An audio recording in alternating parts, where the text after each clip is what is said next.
اور لاسٹ ایک لیسن میں نے آپ کو جو بتایا کہ 5واں لیسن جی، کہ جب آپ دوسروں کی مدد کریں گے تو آپ دیکھیں گے کہ اللہ تعالیٰ آپ کا غم جو ہے وہ دور کر دے گا. تو اس لیے گیور بنیں. اور اس میں بہت امپورٹنٹ لیسن ہے کہ یتیم کو نہ دھتکارو. اورفن کے بارے میں اللہ کے نبی نے فرمایا نا کہ جو ایک اورفن کو ٹیک کیئر کرتا ہے تو وہ اور میں ایسے ہوں گے جنت میں. انگلیوں سے جو ہے وہ بتایا کہ بالکل ایسے ہوں گے. تو اس کے بارے میں ایک عالم سے میں سن رہا تھا، انہوں نے کہا کہ اورفن کی ٹیک کیئر کا یہ مطلب نہیں کہ اسے منتھلی سپانسر کر دیا. اورفن کی ٹیک کیئر کا مطلب یہ ہے کہ آپ نے اس کی پرورش کی ہے اور آپ نے اس کو کانسٹنٹلی لک آفٹر کیا ہے. یہ ہے اصل میں اورفن کی ٹیک کیئر کرنا. تو بہرحال سورہ ضحیٰ از یور اینٹیڈوٹ. جب بھی آپ ڈاؤن ہوں سورہ ضحیٰ پہ غور کریں. اور یہ جو آیا ہے سب سے زیادہ ہوپ فل ہے، وَلَسَوْفَ يُؤْتِيكَ رَبُّكَ فَتَرْضَىٰ. جلد تیرا رب تجھے دے گا اور تو راضی ہو جائے گا اور تو غمگین نہیں ہوگا. لیکن اس میں کی پوائنٹ پتہ ہے کیا ہے؟ کہ اللہ سے امید لگانی ہے، انسانوں سے نہیں. بیچ میں کوئی پھر وہ شرک نہیں ہونا چاہیے، بیچ میں نہیں کوئی ہونا چاہیے اینٹی. ساری کی ساری امید اللہ تعالیٰ سے ہے. پھر آپ دیکھیں اللہ تعالیٰ جلد آپ کو ایسی چیز دے دے گا کہ آپ کا غم اللہ ہلکا کر دے گا. باقی آسانی کی دعا مانگنی چاہیے. دیکھیں حضرت یعقوب تو کہتے ہیں نا اللہ تعالیٰ کہ وہ رو رو کے اندھے ہو گئے، یعنی حزن میں تھے، وہ کانسٹنٹ سٹیٹ آف غم میں تھے. لیکن پتہ نہیں ایسی کیا ان کے پاس پاور تھی کہ اس غم کے باوجود، اب یہ پاور وہی تھی ظاہر ہے، اللہ کا نالج تھا، اللہ کی طرف سے سکینت تھی.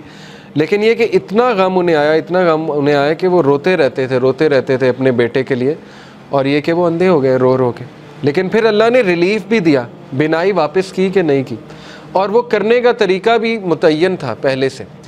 اور یہ بھی بات یاد رکھیں کہ بڑی خوبصورت ایک مثال ہے نا کہ لاسٹ کلاس میں نے دی تھی. کسی نے پوچھا کہ اللہ تعالیٰ کو کیوں نہیں ترس آتا کسی بندے پہ جو بہت زیادہ مشکلات میں. جیسے کسی نے مثال دی کہ شام میں ایک ماں تھی، اس کے 4 بچے تھے، اس کے گھر پہ بم گرا تو چاروں بچے فوت ہو گئے. تو اب وہ ماں اتنی پین میں ہے، اس کے پاس ہے ہی کچھ نہیں، اس کا شوہر بھی مارا گیا، وہ بیوہ بھی ہو گئی، بچے بھی مارے گیا، وہ کرے کیا؟ تو وہ کتنے غم میں اس ٹائم پہ، کیوں اللہ تعالیٰ کو اس پہ ترس نہیں آ رہا؟ کسی نے سوال پوچھا. تو ہمارے ایک بھائی ماشاءاللہ انہوں نے بڑا اچھا جواب دیا. انہوں نے کہا کہ دیکھیں اللہ تعالیٰ کو، آپ کو نظر آ رہا ہے وہ عورت غم میں ہے، اللہ تعالیٰ کو وہ عورت جنت میں اپنے بچوں کے ساتھ کھیلتی نظر آ رہی.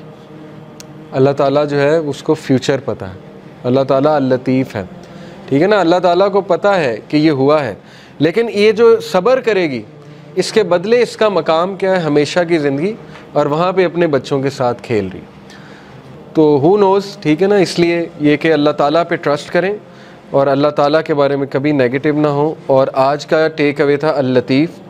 یہ ویب سائٹ میں آپ کو بھیجتا ہوں انشاءاللہ. اس میں اللہ کے اور نام بھی اسی طرح ہیں کہ پہلے اس نام کو ایکسپلین کیا جاتا ہے، پھر اس کے روٹ ورڈز بتائے جاتے ہیں، اس کے روٹ ورڈز کے میننگ، پھر اس کے امپلیکیشن کیا ہیں، پھر آپ اس کو لائف میں کیسے امپلیمنٹ کر سکتے ہیں. یہ بہت زبردست اللہ کے ناموں کو پڑھنے کا طریقہ ہے. انشاءاللہ آپ دیکھیں گے کہ آپ کو بہت کچھ پتہ لگے گا. اس کو پڑھیں.